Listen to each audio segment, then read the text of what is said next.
Okay, ladies and gentlemen, you all look wonderful. Everybody is beautiful this evening, even Dr. Taylor.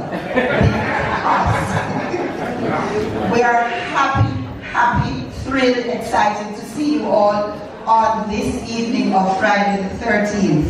And I just want to tell you how beautiful you all look this evening.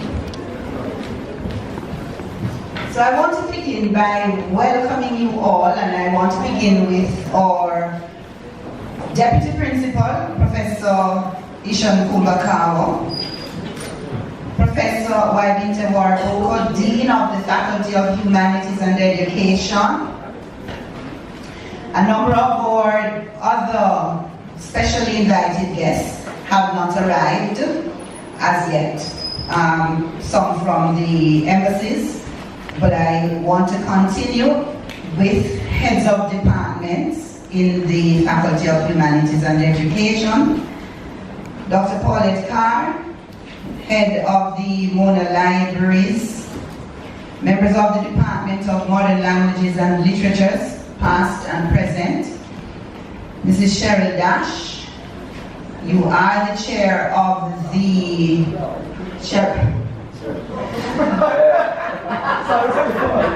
Okay, that's a historical reminder. You did remind me last year. Mrs. Cheryl Brown, you are the chair of the Bridget Jones Naylor Trust. Yes. Students, a number of students are here, and I think a few more very enthusiastic and highly motivated ones are on their way. Ladies and gentlemen, distinguished guests all, welcome. As I said before, I'm really very pleased to see you, and I am really grateful of the fact that you've taken time to be here this evening. This is our second in what we hope to be a long series of presentations in the Distinguished Lecture series. And the Distinguished Lecture is the Coulthard-Mailer Distinguished Lecture. Last year we proudly launched the lecture, and we were very pleased and proud to have had one of our former lecturers, Dr. Elizabeth Wilson, as our guest speaker. And she delivered a very inspiring lecture entitled Literature and Activism, Literature as Activism, Case Studies from Caribbean Women's Writing in French.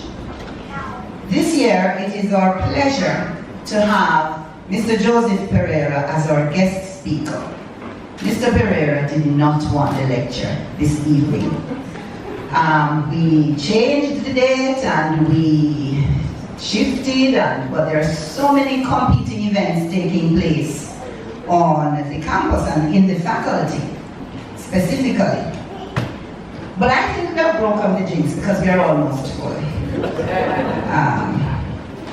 So just as the topic piqued our interest last year, this year we are very curious to learn what Mr. Pereira will share with us about literature in the Cuban Revolution and the Cuban Revolution in literature.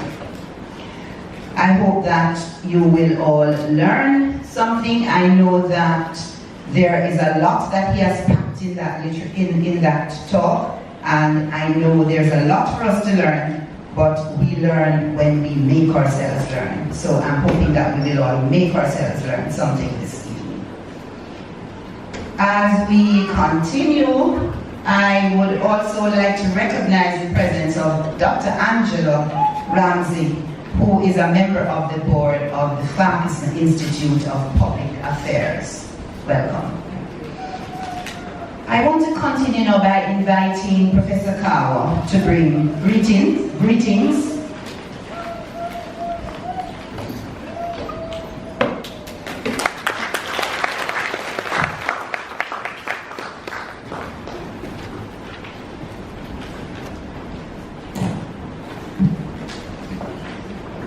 Thank you very much,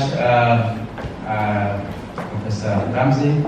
the protocol has been established, but I would like you to allow me to recognize a few people, and certainly you all would like me to recognize Professor Roger.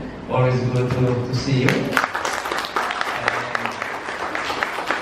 just to mention a few others, Cheryl, it was nice seeing up to you in a long time. You look so pretty. And I was saying, if that's the voting time to ask the people, celebrating, I so join you. And certainly want to recognize our guest speaker, who is not really a guest to us, but we honor him this evening. Our dean, heads of departments, students, and all the distinguished ladies and gentlemen in the audience.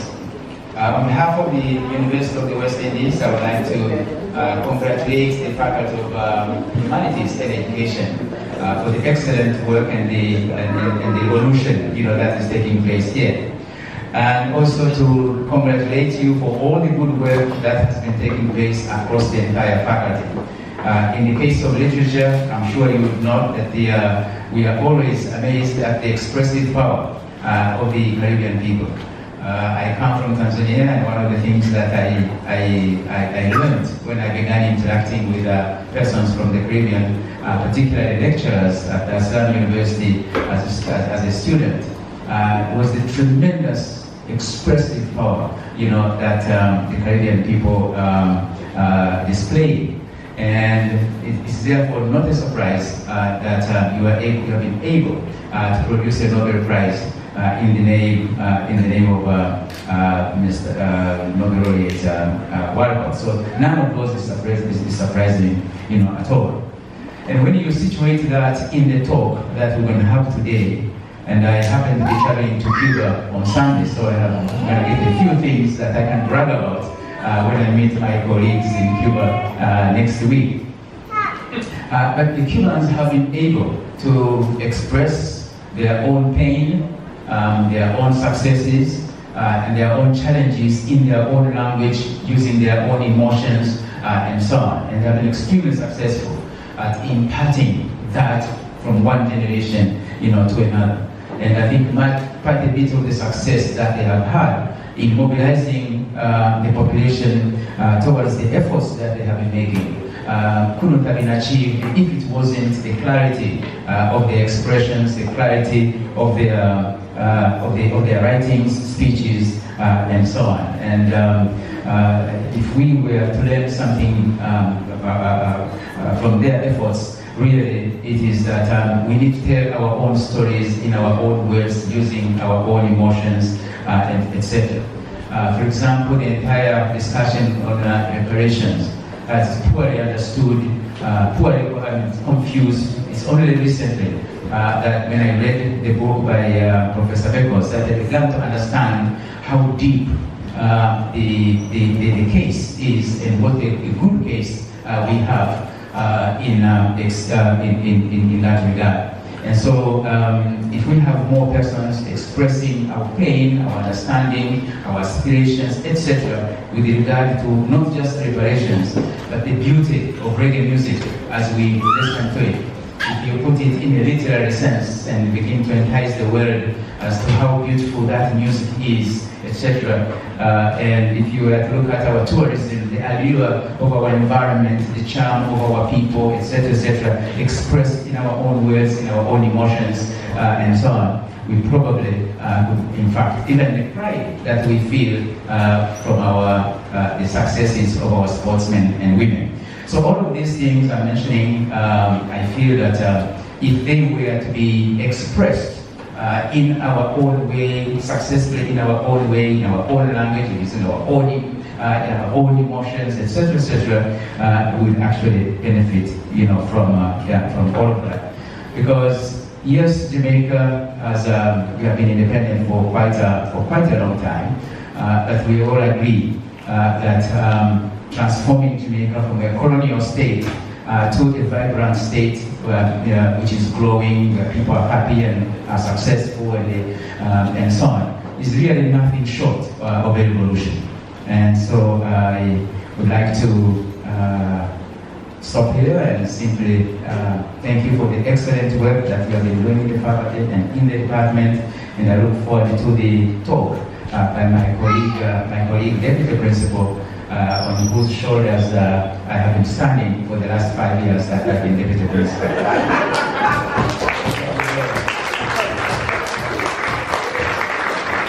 Thank you, Professor Kao. Ladies and gentlemen, there are 3 generations of Pereiras here this evening. There's Mr. Pereira and his very beautiful wife, Mrs. Pereira, who is here, and she's actually the former university council for those persons who don't know that.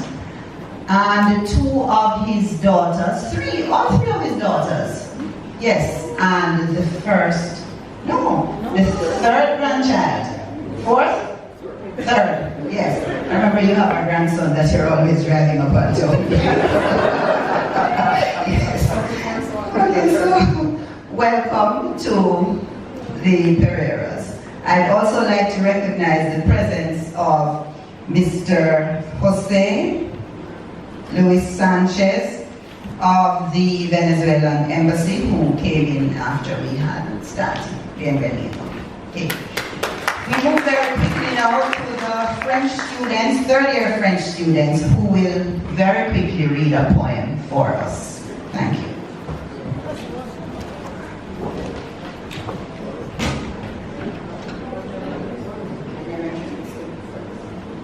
Oh, I'm sorry, Professor. No, there is a perfect explanation.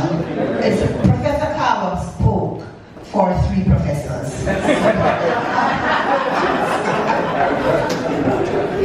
So, I think, would you like me to allow the students to read and then you come? Because I think that will be fine, and then you come. We can be flexible. Yes, thank you. So the French students, please come forward. Thank you.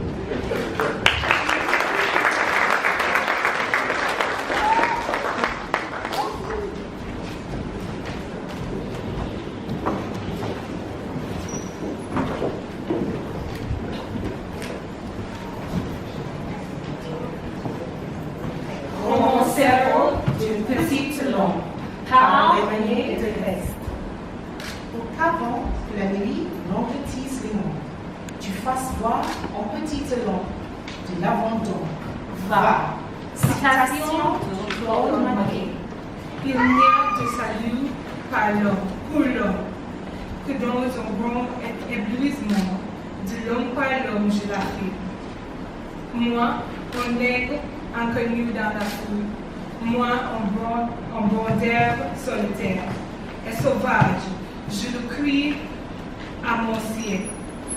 Il n'y aura de joie pour l'homme que dans un plus royaume monde, de l'homme par l'homme, on fier, élan de l'homme vers son destin, qui est de briller très haut, avec l'étoile de tous les hommes. Je le crie, moi, que la colombe au bec de lièvre a placé, au dernier rang des bêtes de poids. Moi, vers qui toujours le mensonge doit que ses griffes empoisonnées. Moi, que la médiocrité poursuit, nuit et jour à pas de sombrier. Moi, que la haine dans les rues du monde montre souvent du doigt.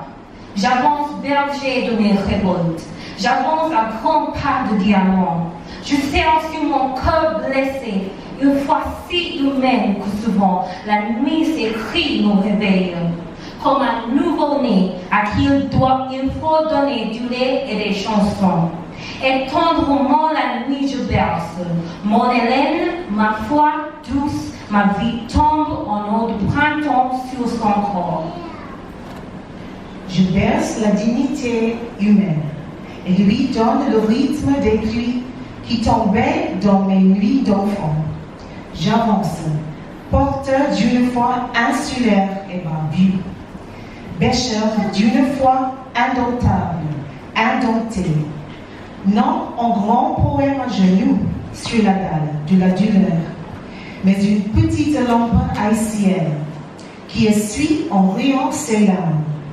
Et donc seul que d'elle se lève pour être à tout jamais un homme, jusqu'au confin du ciel, debout et libre, dans la verte innocence de tous les hommes.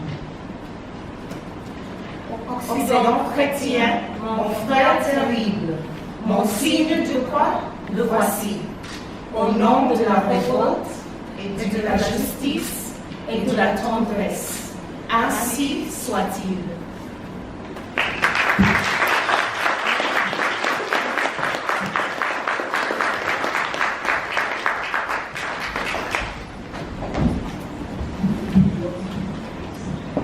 Okay, thank you very much. We will now invite Professor Warburg to bring his very brief greeting. Thank you.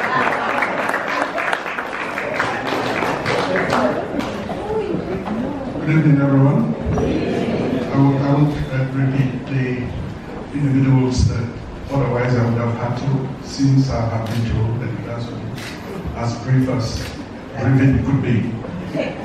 But I regard this particular moment of sitting by the side of Joe Pereira as a big privilege and honor, and I'll tell you why. The deputy principal said he is standing on the shoulders of Joe as a deputy principal. I could equally say I am standing on his shoulders as Dean of the Faculty of Humanities and Education today. But it's a little more than that. Joe's presence here is like a homecoming. It almost immediately reminds you of a relationship you've had with him.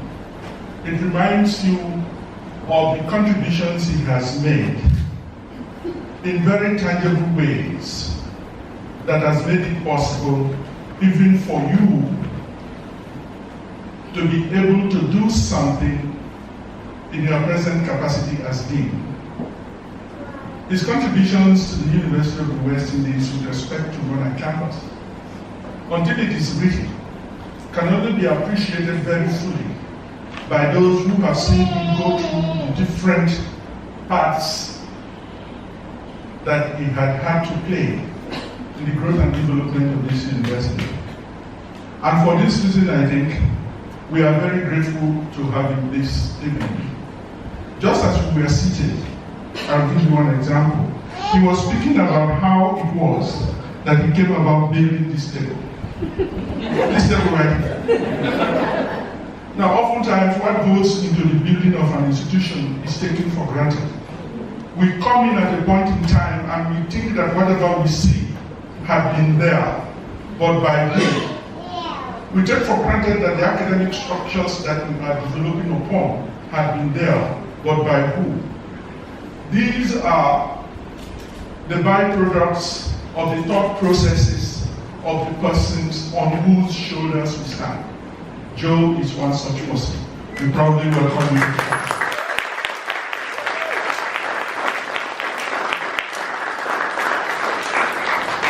It's perhaps a complete opportunity for me to say on behalf of the present generation, thank you for your contribution.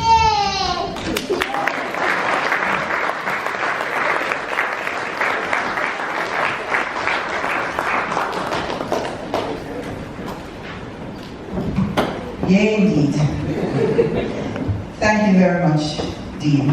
Now, there are a number of persons among us who were taught by Professor Coulthard, and I want to say that this year we're giving emphasis to the celebration of the contribution of Professor Coulthard. Last year we gave emphasis to the contribution of Mr. Mailer. This year we are focusing on Professor Coulthard. There are a number of persons here who were taught by him. There are a few persons who worked with him or were younger persons while he was here. Mr. Pereira was one of, or perhaps the youngest faculty member when Professor Coulthard was here. So this is what Mr. Pereira himself had to say. He said he was a very soft-spoken person and would lecture with his hands behind his back. That's quite an image. He pioneered Latin American literature at the UWI and knew some of the writers, including the great Chilean poet and Nobel Prize winner Pablo Neruda, whom he invited to visit here and who we met in the department. He would take a siesta in the afternoons. He would take student groups for summer school in Merida, Mexico, where he died. Next, Professor Patrick Bryan, who was taught by Professor Coulthard. He said, he introduced me to Latin American literature. His mentorship was important in developing my research interest in Latin American studies. I remember him as very student-friendly and as a superb teacher. Where's Professor Bryan? I saw him. Thank you. From Mr. Carlton Lowry, a past student, Mr. Lowry, past warden of Irving Hall, past student services manager, past student of Professor Coulthard. I can still see him walking briskly along the spine, heading purposefully towards our lecture room. I didn't realize then that he was still a young man, oh dear. He taught us more than the text. To this day, my intellectual curiosity about Latin American peoples can be traced back to Professor Coulthard's lectures and the appreciation he gave us for Latin American culture. I think we have one more from Mrs. Frances Salmon from the library, from the West Indies collection, who was one of Professor Coulthard's students as well. When I entered university, Professor Coulthard was getting ready to retire. So by that time, he was very mellow, and I rather enjoyed his classes. Thank you very much.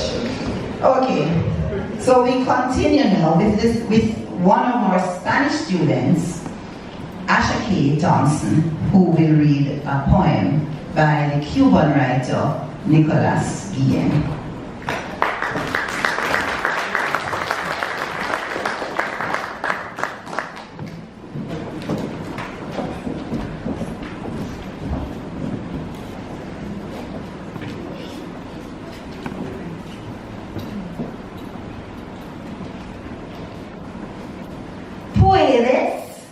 Por Nicolas Guillen. ¿Puedes venderme el aire que pasa entre tus dedos y te golpea la cara y te despeina? Tal vez podrías venderme 5 pesos de viento, o más. Quizás venderme una tormenta. ¿Acaso el aire fino me venderías? El aire que recorre en tu jardín corolas y corolas, en tu jardín para los pájaros, 10 pesos de aire fino. El aire gira y pasa en una mariposa. Nadie lo tiene, nadie.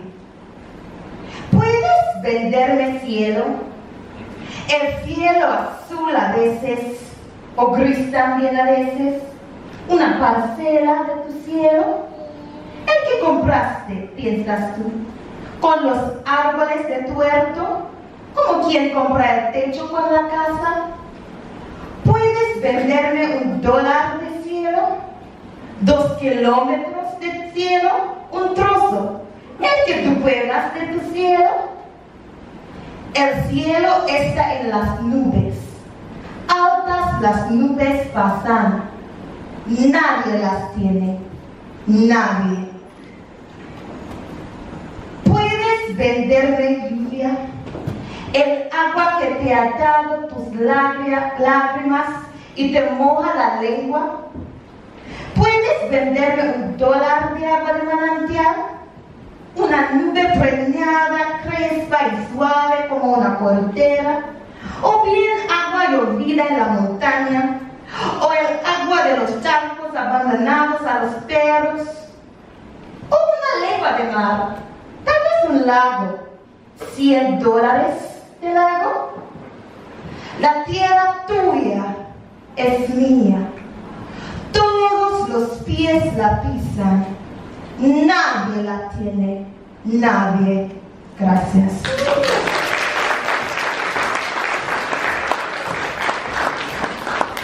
Thank you so much, Ashaki. Ladies and gentlemen, I'm sure there was a time Mr. Pereira knew that by heart. I remember when he used to come to the classes and lecture without opening the books. And he would repeat lines, 10 lines of quotations. I've told my students all the time. Whether it was Doña Barbara, Nicolas Guillen, any El Carpentier, anybody, he knew those pages by heart. I don't know how he did it, but it's just amazing. When I grow up, I want to be like that. Okay, so I now invite Dr. Lindy Jones. I'll tell you a little thing about Mr. Pereira. Please join me to do the introductions. Mr. Pereira does not like to be spoken about. He doesn't want you to sing his praises. And so he instructed us to make it a tiny paragraph. But we prepared something a little, not as long as he would have totally forbid us to do. But we are going to try and do a little bit of justice to introducing him. So Mr. Pereira joined the staff at the UWI in 1969 as an assistant lecturer in Spanish. Having completed the Bachelor of Arts degree in Spanish Special and the Diploma in Education at Mona and the Masters of Arts degree in Spanish at Queen's University in Ontario, Canada, he provided yeoman service to the Department of Spanish and later to the Department of Modern Languages and Literatures, serving as head from 1979 to 1982. He developed several new courses and programs at both graduate and undergraduate levels in Spanish Caribbean literature, mainly in Cuban culture and literature, and mentored several students through the MA, MPhil, and PhD degrees. And you're looking at 2 of his PhD students. Amen. Mr. Pereira was an exemplary lecturer who was always available for consultation, and I can attest to that. Amen. He was thorough, very knowledgeable and conscientious. His knowledge of Spanish Caribbean literature was vast, impressive, and sound. He was willing to share his knowledge, which was not limited to any one literary genre, but included drama, poetry, and prose. He was appointed Dean of the Faculty of Humanities and Education. He initiated many projects and undertook extensive restorative work, expansion, and improvement of the facilities of the faculty. He also developed many programs for the well-being, mentoring, and teaching of students. In 1999, Mr. Pereira was appointed Deputy Principal of the Mona campus as he gained recognition for his discipline and excellent administrative skills. He served until 2010. He is regarded internationally as an expert on the renowned Cuban national poet Nicolas Guillen and was awarded the very prestigious medal, the Nicolas Guillen Medal, by the government of Cuba in 1999. I remember when they had the ceremony right here in N1. He has also published on Jamaican popular music and culture and was instrumental in the establishment of the Institute of Cultural Studies and led the development of the graduate program in cultural studies as the first director from 1995 to 2005. Among his other important contributions to the university was his role as founding member and president of WIGOT. During his tenure as chief negotiator, 1975 to 1995, he instituted the WIGOT Bursaries scheme that provides the largest financial support to students at Mona. Mr. Pereira has tirelessly provided invaluable service to many organizations outside of the UWI. Among them are the Cornwall College Old Boys Association, the University Council, St. John's Catholic Church, as well as charity work in the Maumee River community. It is our pleasure, ladies and gentlemen, to welcome Mr. Joseph Pereira, former head of the Department of Spanish, the Department of Modern Languages and Literatures, former Deputy Dean, former Deputy Principal, or forever mentor, Mr. Joe Pereira, who is here.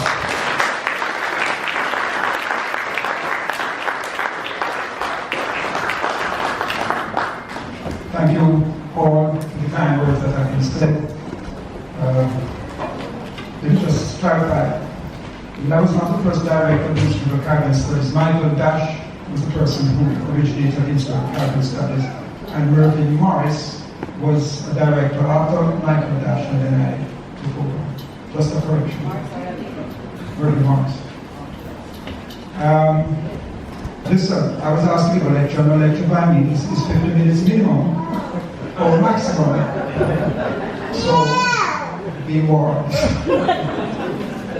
Anyhow, 55 years ago, I registered as a first-year student here at Mona to read for a Spanish special degree.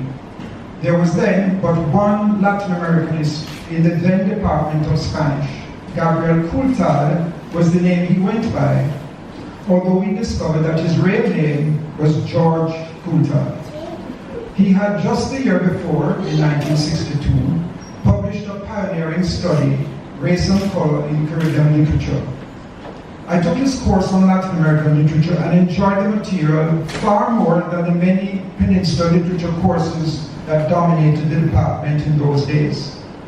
Subsequently, Coulthard became head of the department when I joined the staff as an assistant lecturer in 1969. Bill Mailer was then head of the Department of French. A couple more Latin American and Caribbean literature courses have been added to the options available. Let me just say that 48 and a half years ago, I stood here to give my first lecture as an assistant lecturer. So it's come full circle, my last lecture. Let me say, by 1974, Professor Coulthard and myself had collaborated in devising a course which would have been year-long in those days, pre-semesterization, on literature of the Cuban Revolution, whose delivery we were going to share. Unfortunately, during the summer vacation that year, before the start of the new academic year, Professor Coulthard died suddenly in Merida, in Mexico, at the age of 53, after seeing off a group of Uruguay students who he had taken for an educational trip to Mexico, as he had been in the habit of doing. Well, there I was in October 1974, left to teach by myself the year-long course on Cuban literature, which was to become the course I enjoyed most, and which proved fairly popular. There were, though, years in which registration fell, and fell drastically after the elections of 1980, after the TLP won the elections and expelled the Cuban ambassador the following year. I recall one student telling me that she wouldn't take the course because she was afraid that she wouldn't be able to get a job if on her transcript they saw literature of the Cuban Revolution. When we semesterized, there were two courses developed. One was called Literature of the Cuban Revolution, Orthodoxies, and the other was called Histories in Contemporary Cuban Culture, to allow for the inclusion of film and exploring themes of gender, race, and descent. I recall at the turn of the century going into the first class for the year and asking a student at random, she was sitting unfortunately in the front row, I said, "What do you know of the Cuban Revolution?" Her answer made me realize that I had passed into an older generation. She, who was taking a course called Literature of the Cuban Revolution, said, "I didn't know there was a Cuban Revolution." So I asked her, "What does Cuba mean to you?" And she said, "Well, it's our competitor for tourism." Okay, so there you have it. Let me just say then for younger members, and I don't see that many in the audience, that the Cuban Revolution is a movement originally led by Fidel Castro to overthrow a repressive military dictatorship under General Fulgencio Batista, who had seized power in 1952. That armed insurrection finally defeated Batista's army and came to power when Batista fled Cuba on December 31st, 1958. With the establishment of diplomatic relations between the four main CARICOM countries and Cuba in 1972, and with the support of the Cuban embassy here in Kingston, UWI Mona was able to invite and enjoy visits to the campus over a period of years by Cuban writers, all of whom were studied here to various degrees. Starting with Nicolas Guillen, who was awarded an honorary doctorate by UWI, we hosted Roberto Fernandez Retamar, the director of the amazing cultural institution Casa de las Americas in Havana, the writer Lisandro Otero, the outstanding poet Nancy Morejon, and the fascinating dramatist Gerardo Fulieda Leon, among others. On periodic visits to Cuba, some sponsored by institutions such as Casa de las Americas, I was able to meet and discuss work with a range of Cuban writers and intellectuals, and importantly, return with loads of published literary works bought in the bookstores of Havana, material that would otherwise have been unobtainable, and most of it now donated to the Mona Library. Professor Paulette Ramsey, current head of the Department of Modern Languages, that evolved from the merging of the departments of French and Spanish, has continued this interaction with Cuba, and I had seen an ad up there that the department is arranging a summer school in Guantanamo this coming June. With that brief contextualizing of Cuban writers in relation to myself and UWI out of the way, I want to give, in the time allowed, just a glimpse of the rich span, diversity, creativity, and discourse coming out of Cuban writing since the revolution came to power. 50 years in 50 minutes. Because we are looking at writing in a particularly intense political context of the revolution, it is good to recall briefly the politics and ideology. It was clear from the first year of the revolution that the Castro government would be on a collision course with the United States, as it became more radical, engaged with the Soviet Union, started expropriating enterprises, most of which were American-owned. As a result, and using Cubans who had left the country in opposition to the revolution, the US backed an invasion of Cuba at Playa Girón in 1961, which was mopped up in a few days. At that point, Castro announced the socialist nature of the revolution. By October 1962, we had the first real US-USSR standoff with the Cuban Missile Crisis. In this rapidly radicalized environment, the Cuban writers had meetings with Castro, who set out his expectations for writers. His argument was that the first duty of the revolution was to defend itself against those hostile forces, both internal and external, seeking to destroy it. He set out what he saw as the permissible limits for creative expression in that context. He said, within the revolution, he said it in Spanish, everything against the revolution, no rights. That approach pretty much dominated the Cuban creative scene for decades. It was reflected on the one hand in the encouragement of creative writing through opening up editorial outlets and literary competitions, as well as tremendous increases in educational opportunities that facilitated the creation of both writers and a readership. However, on the other hand, it also brought increasing pressure to bear on writers seen as not revolutionary. For example, in the mid-60s, the independent publishing house El Puente was forced to close. El Puente had published a range of young writers whose writing did not reflect much of a political revolutionary orientation. Conversely, Other state-financed publishing outlets and literary discussion fora that encouraged revolutionary expression were started. For example, the launch of the literary magazine El Caiman Barbudo, which expressed its intention to be a showcase for revolutionary writing.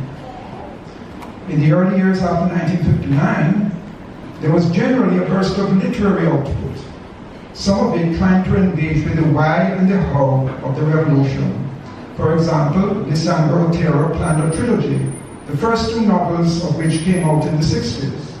The first one, La Situación, was a narrative of the years under the Batista dictatorship, in which the protagonist is an urban middle-class youth, not yet given to revolutionary activity. It allows Otero to explore the Batista coup and the power of the Cuban ruling class alongside the influence of the United States, all of which dominated the early 1950s. It paves the way for his second novel, En Ciudad Semejante, which explores the growth and triumph of the revolutionary insurgency. Here, the protagonist of La Situación becomes drawn into the insurgency.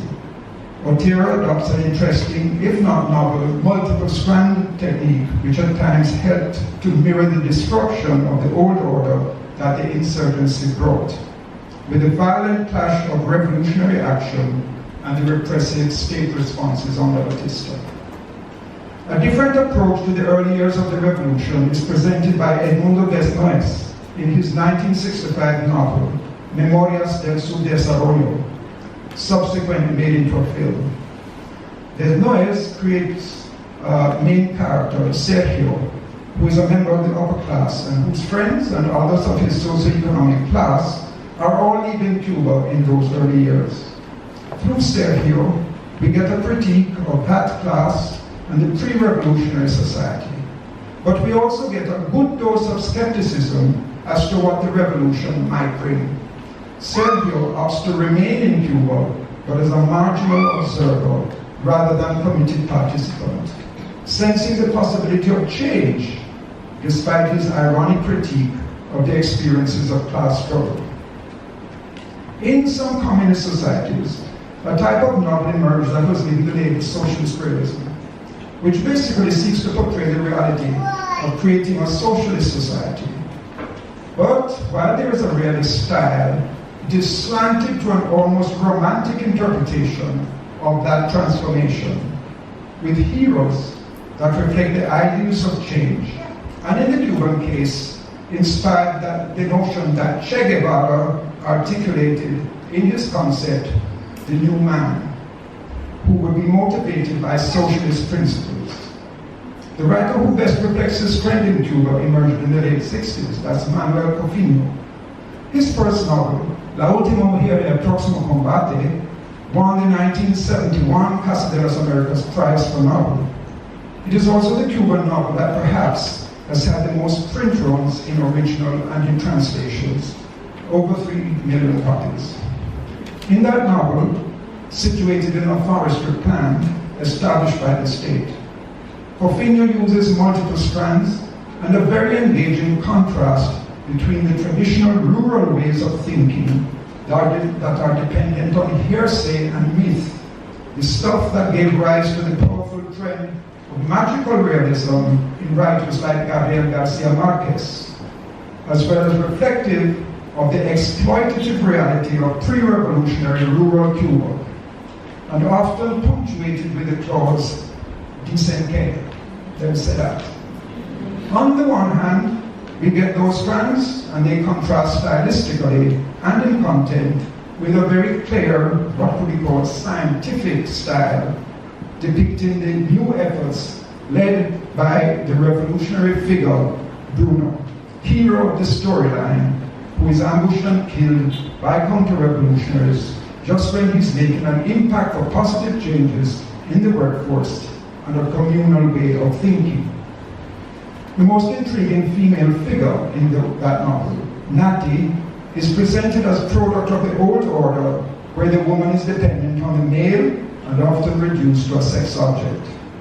She is contrasted with the young girl Mercedes, who Cofino projects as the emerging revolutionary woman, committed to productive collective work, and symbolized rather unsubtly by the morning sun on the green hillside. The narrative suggests that the old exploitative order has no future and symbolically collapses at the end of the novel in the collapse of the old hut where Natty had been raped by the large landholder of the area in pre-revolutionary days. The collapse of that old corrupt order is also a major theme in Coutinho's third novel, Amor Asombroso. Again, the novel is structured in a dialectical interplay, this time between Magda, a mafia type's daughter who has been living a secluded and privileged existence, marginal to the revolutionary activity in the society. That's on the one hand.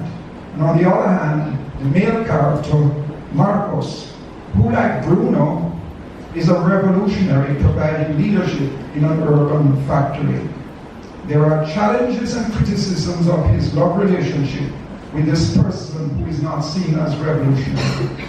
But what Coutinho does in his storyline is to validate their relationship as leading Magda away from the old way of living and thinking to the revolutionary way in which persons discover a communal purpose to existence. I want to look at two aspects of creativity that could be considered new in Cuban writing. The first is what has come to be called a testimonial or testimony. Unlike personal testimonies usually by persons from previously marginalized elements in society that became quite popular in Latin America in the second half of the 20th century, the testimonial novel, as developed by an anthropologist, Miguel Barnett, who is credited by some as originating that very testimonial trend, is not a biography so much as a fictionalized telling of the life experiences of who could be regarded as representatives of different elements in Cuban society before the revolution. It reflects that zeal for realism, as well as the desire to give voice to the hitherto voiceless. But it is a voice mediated by the author, and so open to distortion. Four of Barnett's works utilize this testimony novel approach. The first is his famous Biografía de un Cimarrón, or Autobiography of a Runaway Slave. Barnett had the unique privilege of recording conversations with Esteban Montejo, one of the very few Cubans alive in the early 1960s who had actually been born enslaved some 103 years previously. Slavery didn't end in Cuba until the 1880s. As a young teenager, Montejo became a Maroon, living a solitary life, then became a fighter in the Cuban War of Independence in the 90s, and lived through the inequalities of pre-revolutionary but independent Cuba. Out of that, Barnett created a structured narrative which gives the appearance of Montejo's authentic account. It is a valuable interpretation of what life was like from enslavement through to the 1960s revolution, as related by one who was marginalized for a century. But we must remember that Barnett is the mediator. To quote his approach, I would never write a book faithfully reproducing what the tape recorder says.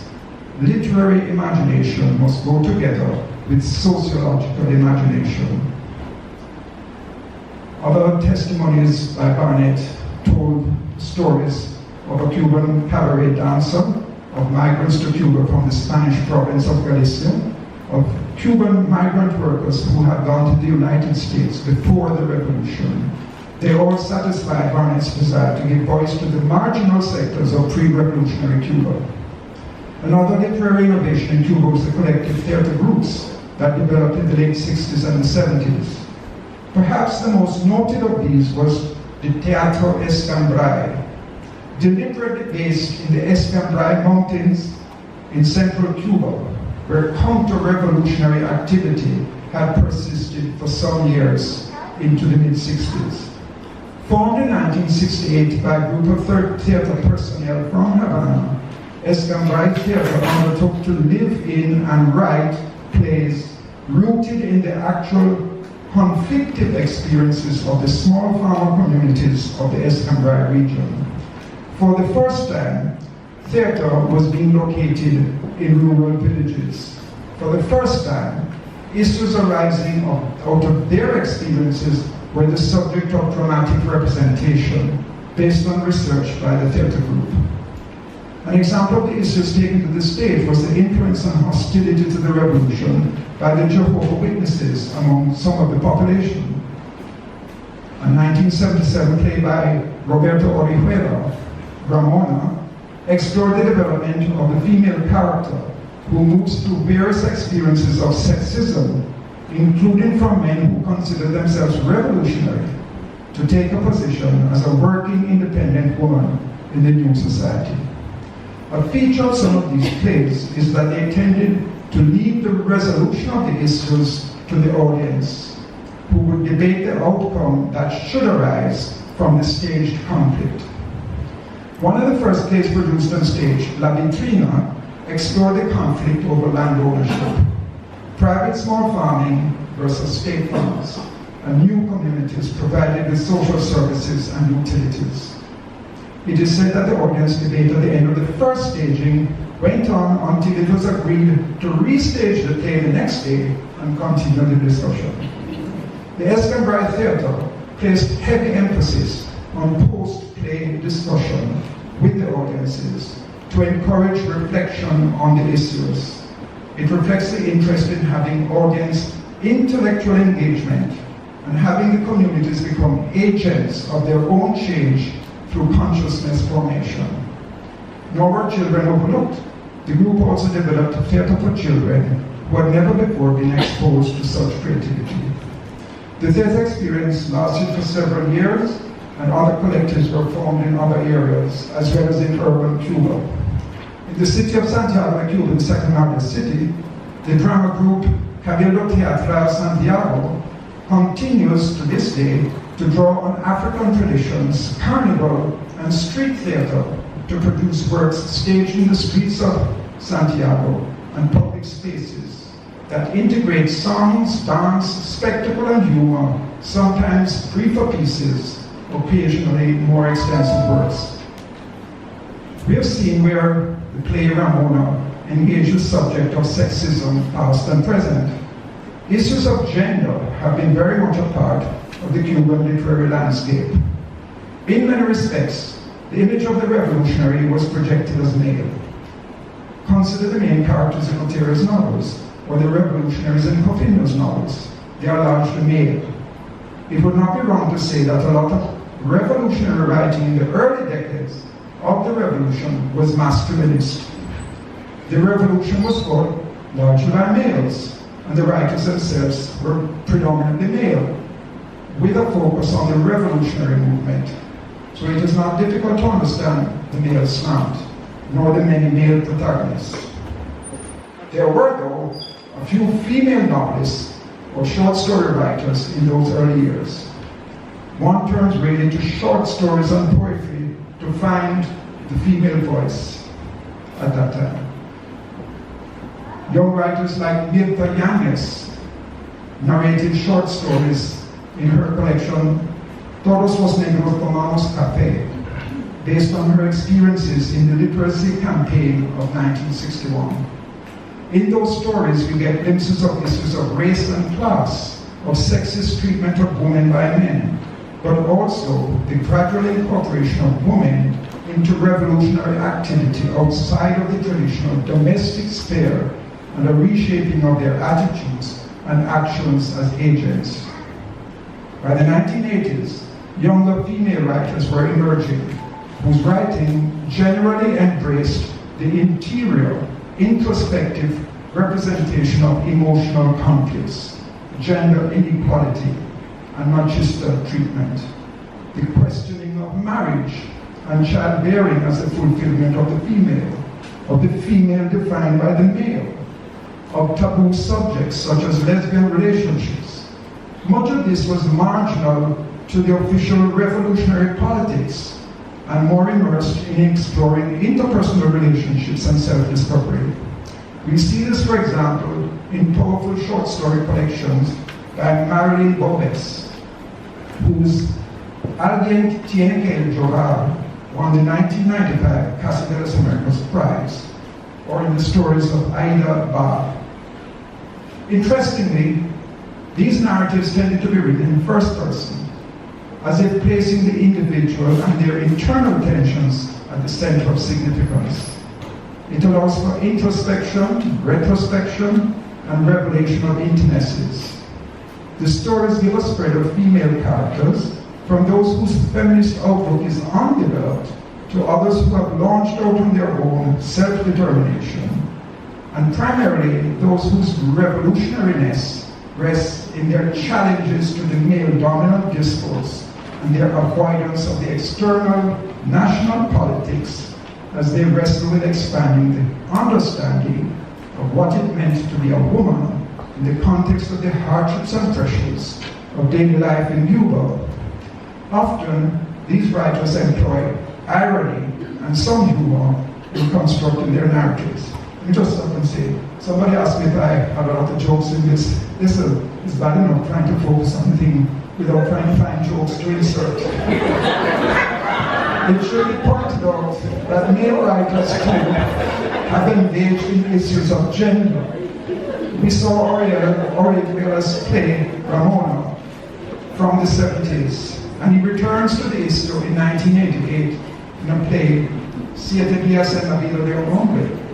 In that, he explores the damage done to the family structure and male-female emotional relationships by an overindulgence in demands on the individual to take on what we call revolutionary duties. It also explores the struggle against machista attitudes that were prevalent in the revolutionary society. There is some ambiguity in the way in which the play ends. The audience is left to ponder whether the paramountcy of the Communist Party takes precedence over the quest for individual emotional liberation. What balance can be achieved between satisfying the needs of the public space and those of the private space? I should pause here to give an update on what was happening in the politics of Cuba, since it will help to understand some of the trends of writing in the 80s and onwards. Let us go back to 1968, which was a landmark year in Cuban creative writing. In that year, the National Poetry Prize was won by Alberto Padilla for a collection entitled Fuera del Juego, Out of Play, criticized by revolutionary ideologues as being lacking in historic perspective and even counter-revolutionary. In that year too, the Theatre Prize was won by a work by Anton Arufat called Siete contra Tebas, which again was accused of not being revolutionary enough. Arafat had revisited the old story of the Greek city-state of Thebes and the war between brothers in that centuries-old story. The chorus line of the play was a lament that the price of victory, albeit a just victory, was too much on the community, torn into as it was by civil war. It was easily seen as an analogy of the Cuban Revolution. In addition, the 1968 Casa de las Americas Prize for Short Story went to a collection, Condenados de Condado, by Norberto Fuentes, that recreated the armed conflict with counter-revolutionaries in the early 60s, but in a way that sought to reveal the human dimensions on both sides, rather than the political hostilities. It too was regarded as not revolutionary enough, although all three works were published by the state publishing houses. The result was that there was a tightening of state control. Also, influencing this hardline ideological approach was the international scene in 1968, where the Soviet military had invaded Czechoslovakia to quell a liberal movement there. And this hardline approach was echoed by Cuba, then heavily dependent on Soviet economic and military support. So for a number of years, especially in the early 70s, writing became more cautious as writers tended to self-censor. and self-centered. It's republished in 1971. Padilla was briefly put under house arrest, and there was a meeting of the Writers' Union where he and other writers under duress were pressured to admit their supposed inadequacies and lack of revolutionary understanding. This was one of the lowest points in the attempts of the Cuban state to control writing. But by the 1980s, it was clear that the revolutionary society had been suffering from over-control and economic stagnation. Castro gave, therefore, official support to what was called the rectification process, admitting errors and seeking how to rectify these mistakes. This had something of a liberating effect among writers who had already heralded that process of criticism, and we see far more willingness to reflect in literature the realities and challenges of daily life. So it is not surprising that we begin to see experimentation once more, or to see the disposition of the younger female writers to engage in explorations of personal interactions and self-definition, and be allowed to publish without repercussions.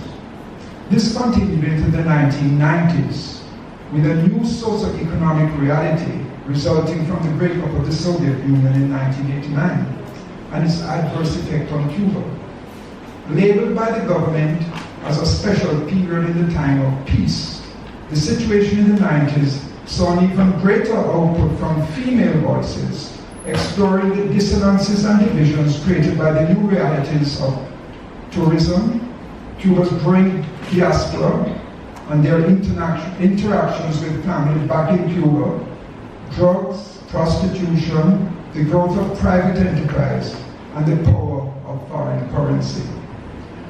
For many Cuban women, it was an intensification of the need to inventar, to invent, to find ways to cope with years of material hardship, more heavily impacting women in the society. So the female writers now tend to consider the social and moral issues, including a greater openness to narratives of transgression, sexual, social, and political, although the political is rather oblique and implicit.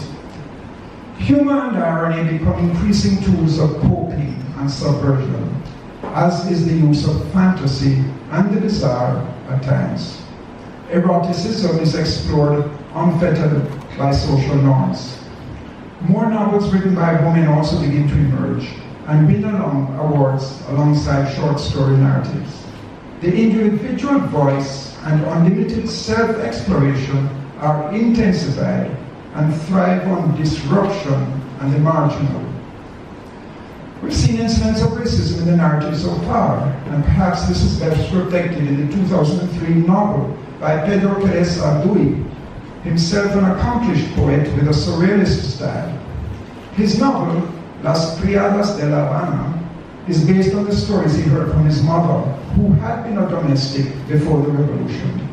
Somewhat akin to the testimonial novel, Pérez Alduy recreates in vibrant prose that world of the deep racism and classism of rich white Cubans and the ways in which black Cuban workers, like his mother, struggled to maintain their dignity and humanity in that dehumanizing environment.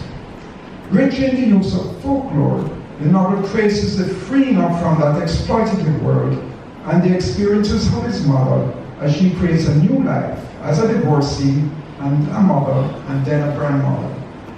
Racism is still extant, but the female protagonist is in a better position to challenge it.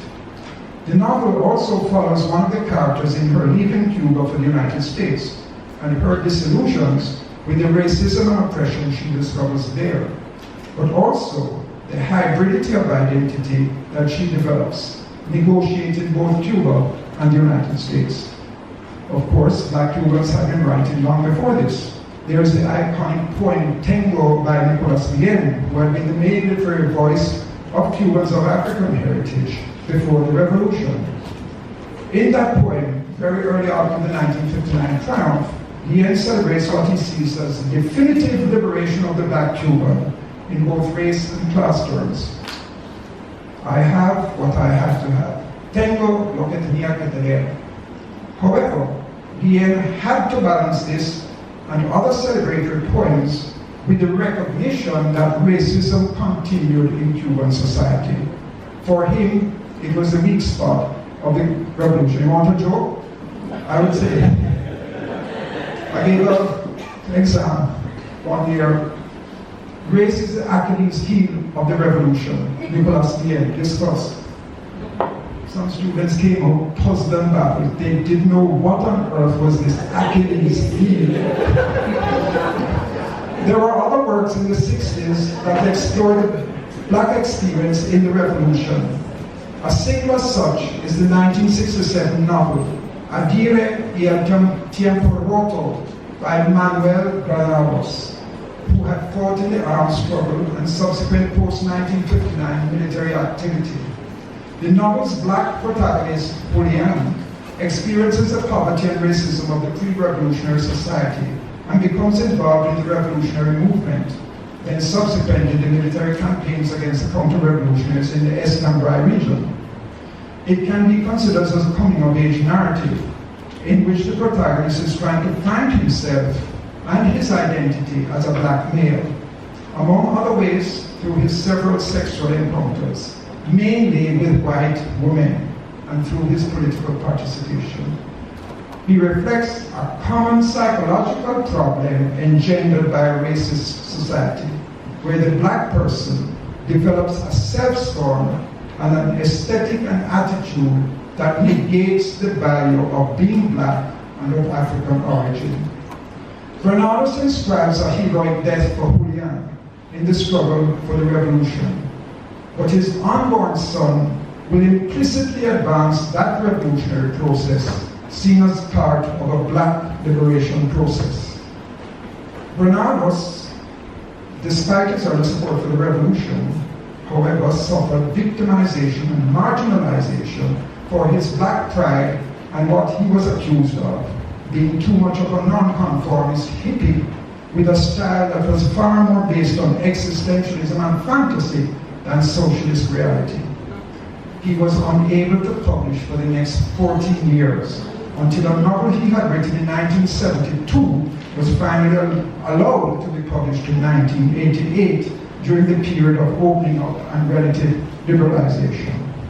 Indeed, although Castro had declared back in 1961 that racism was counter-revolutionary, the state discouraged and suppressed black consciousness movements that developed in Cuba as elsewhere in the African diaspora in the late 60s. Black studies groups were disbanded and writers and intellectuals involved were marginalized, if not outright victimized. It took some years for black voices, conscious of their racial heritage and identity, to gain outlets for their creative writing. Among black Cuban writers who experienced that marginalization in the decade after 1968 was Nancy Morejon, now the most well-known black female Cuban poet. Her early works tended to be devoid of any explicit political or ideological messages, despite her celebration of her working class environment and background and the struggles of both her parents. Family is a recurring motif in her early collections. There were two elements of black cultural resistance through her use of Afro-Cuban religious references in some of those early works. For a while, she too had difficulties getting published, although she had some protection from Nicolas Guillen, who was president of the Writers' Union until his death in 1989. It was not until 1975 that Morejon's poetry found publication once more, as she ventured more into the arena of public issues. That was the year of her most celebrated poem, Mujer Negra. That poem is a history of displacement through enslavement and subsequent oppression, but it is primarily a poem tracing strategies through which the black persona created a space in Cuban society and participated in liberation through her own agency. Through the individual I, yo, first person singular, of the female persona, there is a collective resonance as she distills the narrative of Afro-Cuban rebellion and revolt, of marronage and of participation in the Cuban revolutionary process, seen as the latest moment in this epic of black liberation. Another of Marijuana's frequently quoted poems, Amo a mi amo, I love my master, again presents a first-person female persona in an introspective mood, who engages with the master of the enslaved, both in sexual encounter and then in the development of a consciousness of the violently exploitative relationship between the amo and the enslaved community on the estate. And this leads her to a definitive act of revolt in which she kills implicitly the amo. Marijuana explains this regarding her poem. I wanted to paint the psychic disorders that slavery has left in every society that it marked. Our literatures spoke of its horrors more in global terms, in external aspects.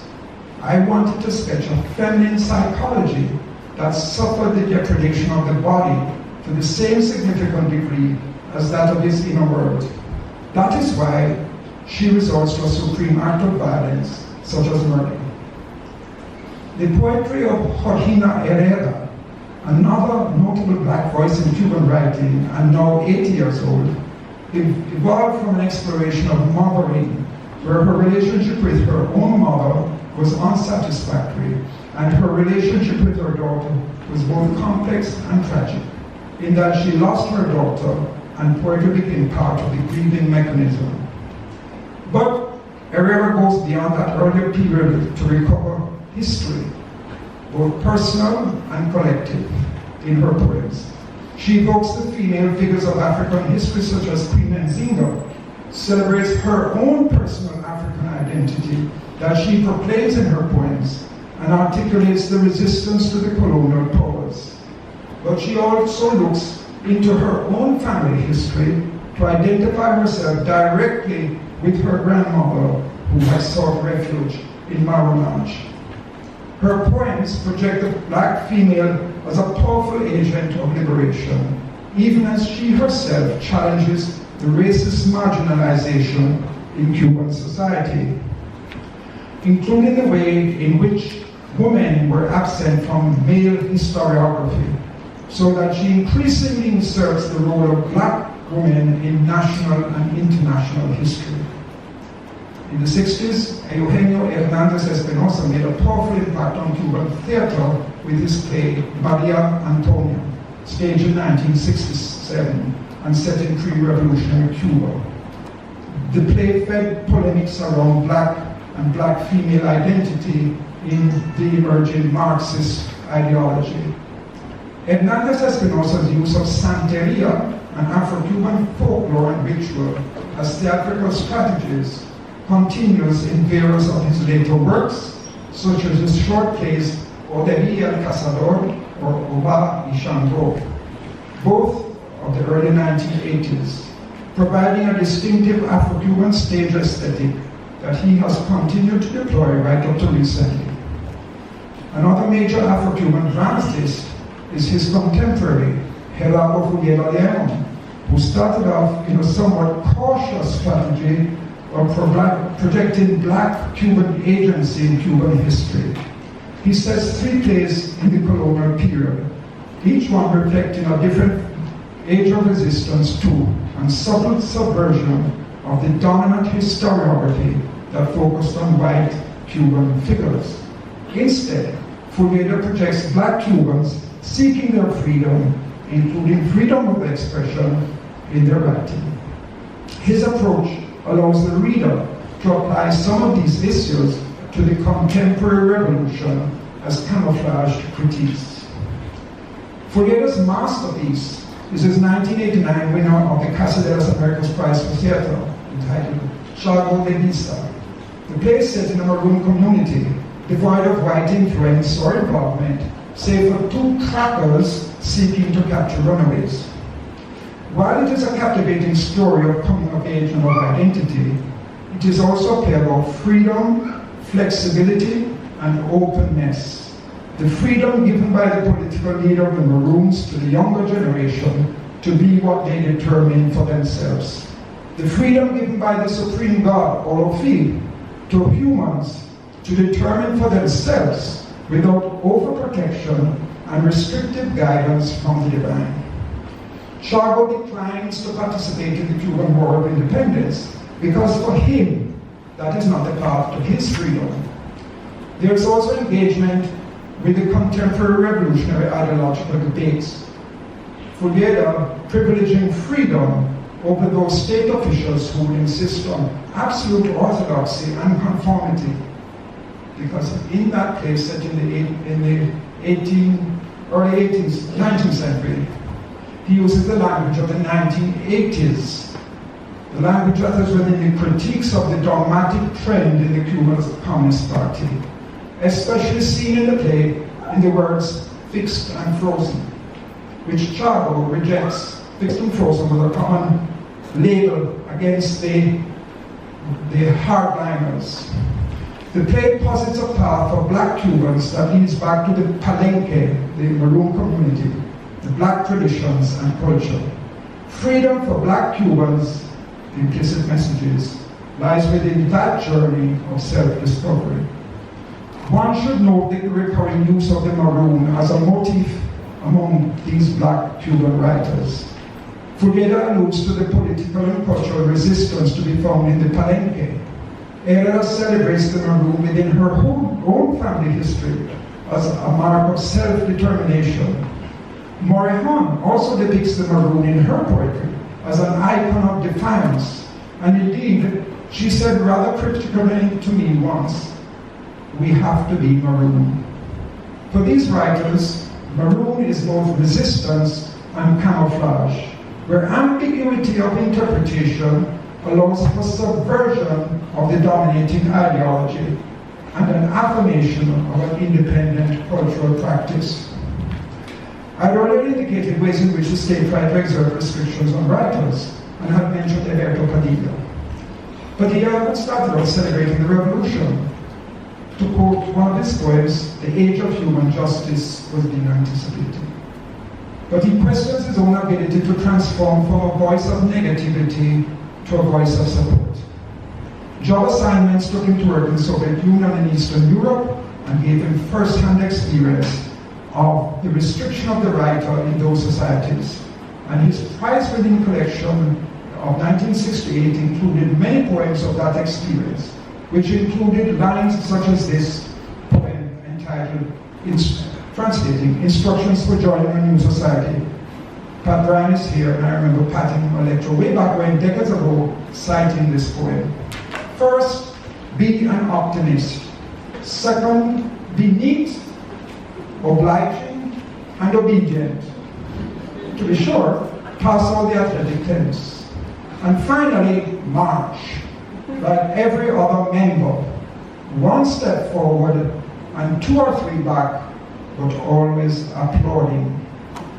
By 1971, Padilla was arrested and detained for a few weeks, triggering international criticism against the repression of the writer.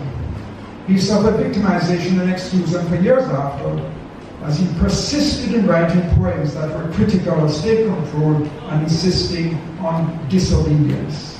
Till eventually, in 1980, he was given permission to leave Cuba for the USA. His poems use irony and satire to good effect, and are a reflection of survival despite the intense pressures, refusing to conform to the state. There are many other writers who experience attempts at silencing, including several of the black writers we looked at. Another voice of dissent was the prose writer Reinaldo Arenas. Having participated in the armed struggle against Batista, he quickly became a voice of opposition, partly because of the increasing hostile and institutionalized homophobic attitude of the state to gays, including him, impelled by a refusal to accept that the individual should submit to the wider collective. Arenas' several novels narrate a counter-discourse to the state through the experiences and persecutions of homosexuals in Cuba, along with his strong criticisms of the lack of freedom of the writer in that emerging society. Victimized and unable to publish in Cuba, he left in the Mariel Exodus of 1980. While Caribbean people have migrated for generations, the triumph of the Cuban Revolution led to waves of emigration from Cuba, first during the early 60s, when it was mainly the upper classes who were fleeing. Then Mariel in 1980 led to a new wave of migrants, including those who had grown up in the revolution. This in turn led to a new diaspora and a range of writers emerging. First, there were those who were children when their parents left Cuba and took them in the early 60s. Then there were those who came later, who were already formed. Writers like Padilla and Arrieta went to the US, others relocated to France, like Zoe Valdez, and others to Spain, or even to the UK, as was the case with one of the early dissidents, Guillermo Pereira Infante. I include him because shortly after leaving Cuba, Pereira published a significant novel in 1967 entitled Tristes Tigres. That's a trabalenguas, that's a tongue twister in the title. The work follows three friends on a night out in Havana before the revolution, and is rather short on plot, but very much developing the ludic style, where colloquialisms, puns, linguistic games, intertextual references, all make for a linguistically rich work, if not revolutionary political, seen by some as a major example of the boom novels of Latin America. But time permits me to consider only one of the novelists emerging from the Cuban diaspora. And I want to consider Cristina Garcia and her first novel, Dreaming in Cuba, written in English because she grew up in the States. It's wonderfully written, a novel of migration, rupture, feminism, and cultural identity. It was published in 1992. It invents a family story over 3 generations and 4 main female characters, each of whom has a different perspective and set of concerns, straddling Cuba and the United States and spanning 50 years up to 1980.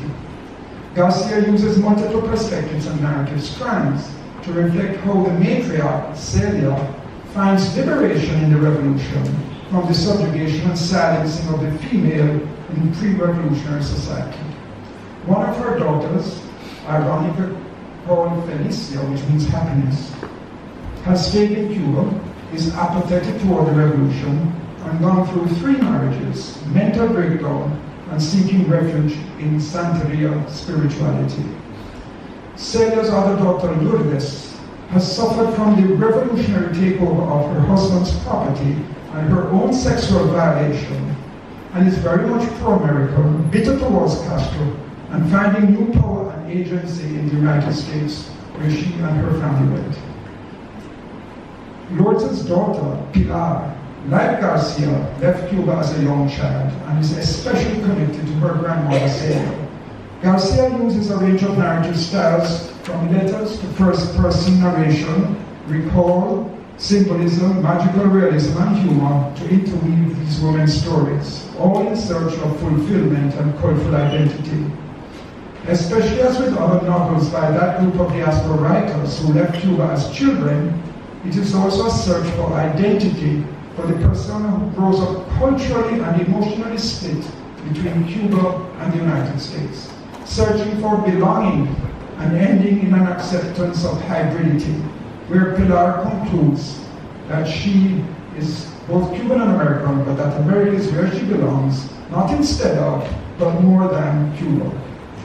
And I briefly mentioned Garcia had another work called Monkey Hunting, published in 2003, which imagines the Chinese migration to Cuba in the 19th century and the social, economic, and sexual interaction with the Cuba of that period, as well as 3 subsequent generations. It's a novel that deals with transculturation and assimilation, as new identities are shaped by a series of migrations through the 4 generations. But back in Cuba, what are we to say about attitudes to the revolution is writing about? One trend is disillusion, as distinct from rejection. We see this in the 3rd novel by Otero. He finally completes that trilogy in 1990 when he published Árbol de la Vida. He had been disillusioned by the inability of the revolution to bring the solutions he and so many others had hoped for. Indeed, His calls for greater freedom and reform in his society led to his own marginalization, and he lived much of his later years outside of Cuba, though not opposing the revolution. His character, Dascal, goes through experiences of corruption, venality, cynicism, partly in communist East Germany, but also in Cuba. And he sees the Cuban Revolution in a more jaundiced way, feeling used rather than vindicated. But the novel suggests that it is still better to seek revolutionary change than not to engage in the struggle at all. Like Otero, Jesus Diaz, who had been a virulent ideologue in the 60s, ends up disillusioned. His novel, Las Iniciales de la Tierra, written in the 70s but published in 1987, was hailed by some as the novel of the revolution. But for Diaz, it was, quote, a reflection on intolerance, that habit of judging others that stuck with us, that perhaps necessary paranoia born of the class struggle. The storyline has a protagonist, Carlos, who is making a case for being selected as an exemplary worker in his workplace. His tale reflects the pettiness, opportunism, extremist dogmatism by some, but also the heroism of others, convinced of the transformative value of the revolution, and yes, the disillusion. There is the ambiguity at the end of the novel whether Carlos's case has been made, because Diaz ends his narrative without that decision, leaving it up to the reader to decide. The novel has been termed a profoundly subversive assault on the path the revolution had taken, and Diaz left Cuba 2 years after its publication. Among the younger generation of writers born after the revolution, there is little sense of the heroic or the creation of the new man or woman. Rather, there is a predominance of rescuing the inner life, the interpersonal, the intimate, the erotic, the transgressive. Take the novel Todo se va. It won the Pereira Novel Prize and was published in 2006. Semi-autobiographical, it was written by Wendy Guerra, who was born in 1970, 11 years into the revolution. It is in the style of a first-person diary of a young girl from the age of 8 through to 20, with a multiplicity of disruptions and fractured relationships, of family disintegration, of migration, of deceit, of cynicism, of state control of individual lives, of aimlessness even, of pain and hope. Guerra posits that everyone is always living in some way, whether internally or in their head or externally, physically or psychologically. As with many other writers, Guerra, who still lives in Cuba, has experienced marginalization there for her independence of writing. But she affirms, I write just reality, a testimony of what one cannot do. I'm sorry, but it's like that. I'm writing so that we can understand Cuba. Almost done. One page. The outstanding Cuban novelist of the last century, Alejo Carpentier, himself a supporter of the revolution, had published a novel in 1963 called El Siglo de las Luces, in which he explored the impact of the French Revolution on the Caribbean back then in the 1790s. In that novel, he calls attention to the fact that the same ship that brought the French revolutionary slogan of liberty, equality, and fraternity also brought the first guillotine to the Caribbean and used it.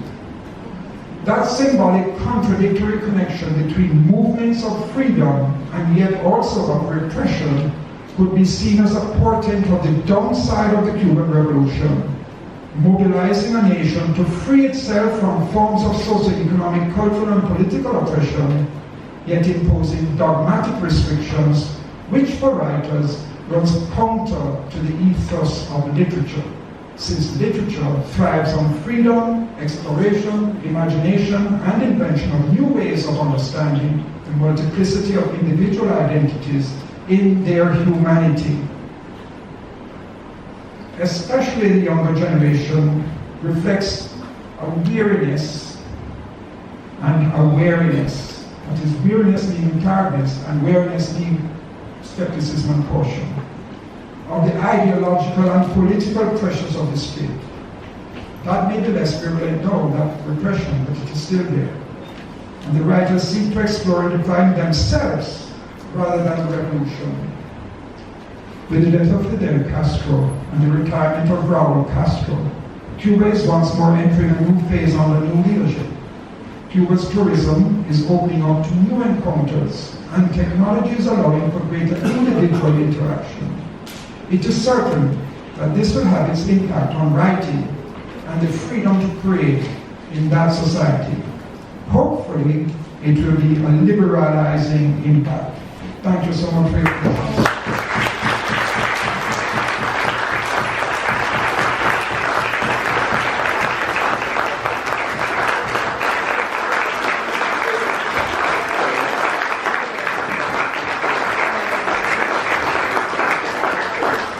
Ladies and gentlemen, please believe me when I tell you that what you just heard was a tightly packed short course comprising 2 undergraduate courses that we did in Cuban literature and 2 graduate courses that we did that Mr. Pereira packed in that. Very exciting. I just sat there thinking, nostalgia, nostalgia, nostalgia.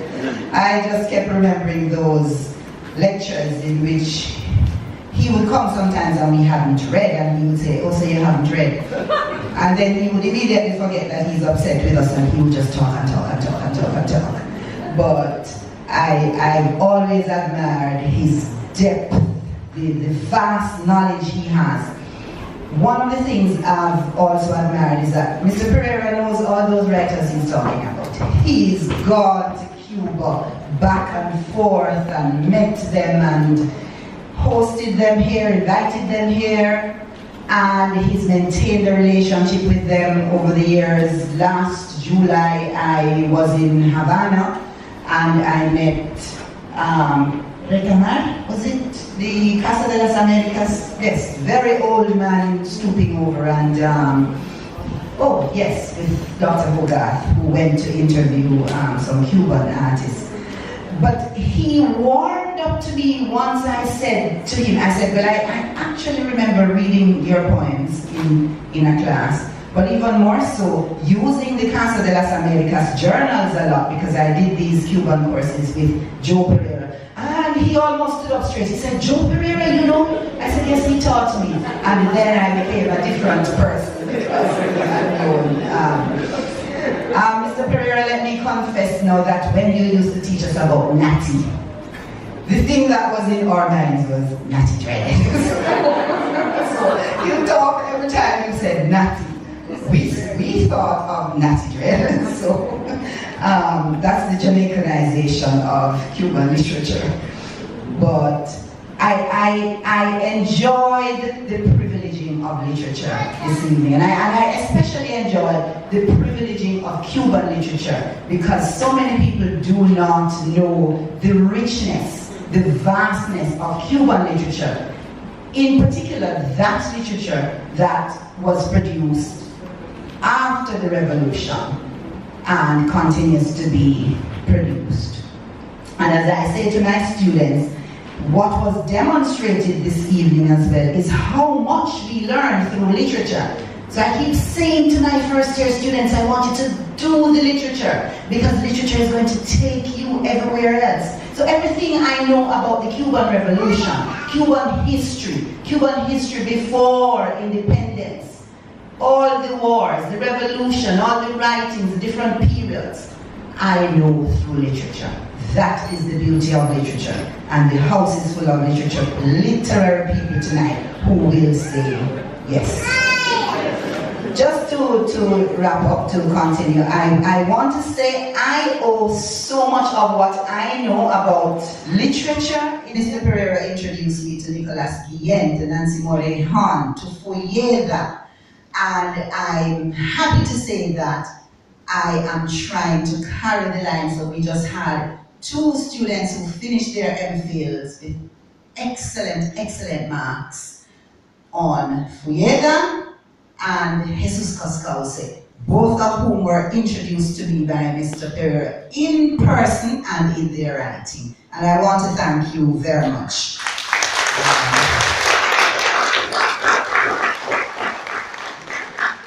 Mr. Pereira was the one who also introduced me to Afro-Cuba and Afro-Mexico, and so on and so on and so on and so on. And I could not help celebrating and mourning at the same time, because we have lost so many of those courses in the department.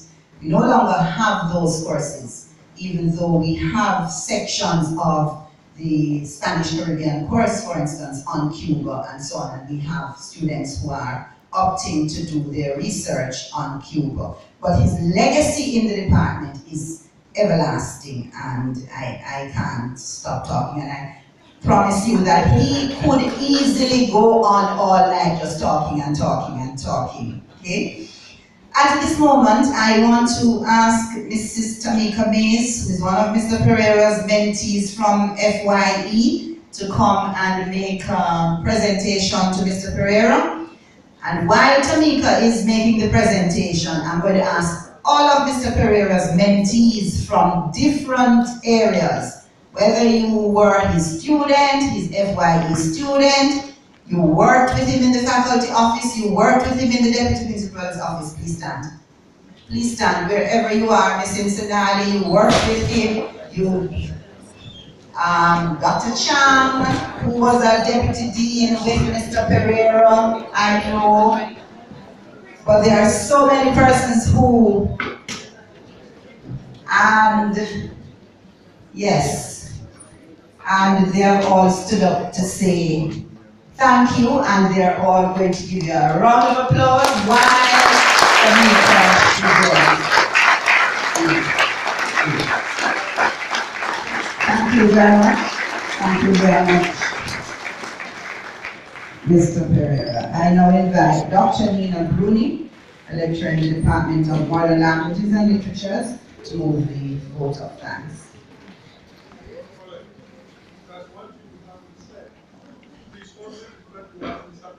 Yes, Sir P, by them, all of them, those from the Deputy Principal's office, for instance. Yes.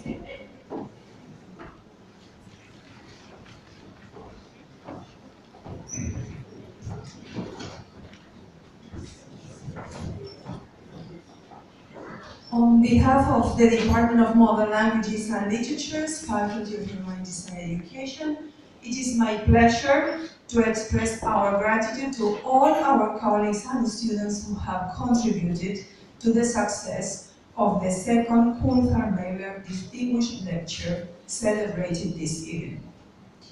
We are deeply grateful to those who participated in the program: Professor Ishingun Wakawa, Campus Deputy Principal, Professor Waibinte Wariboko, our Dean of the Faculty of Humanities and Education, Mr. Joseph Pereira, keynote speaker. Thank you for making us part of your 50-year-old journey, literary journey, a revolutionary journey, and above all, for sharing your contribution to our department and our faculty. Our institutional memory will keep your name alive, and as long as you want, your guidance will be always welcome. Thank you so much.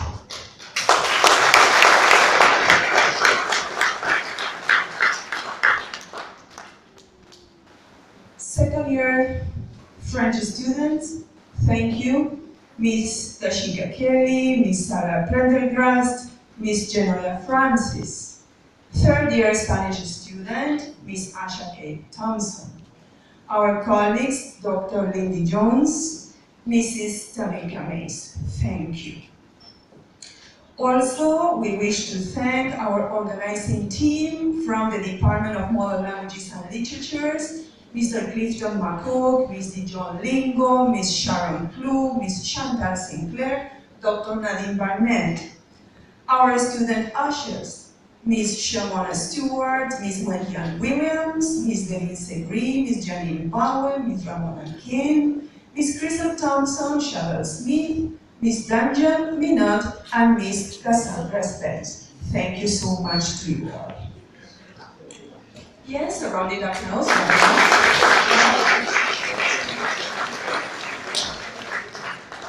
We also wish to recognize Mr. Coulthard-Mailer, former director OSSD, Professor Patrick Bryan, Professor Emeritus History, Mrs. Frances Salmon, Head Librarian, was did this special collection, Mrs. Headley and her staff for catering services provided for this event, and the Bridget Jones and William Mailer Trust. Thank you to you all.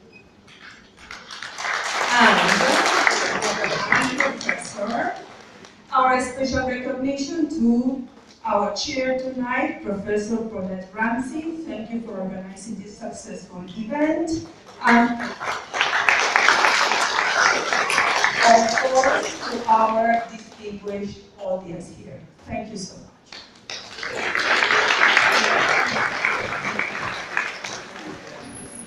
Thank you, Dr. Bruni.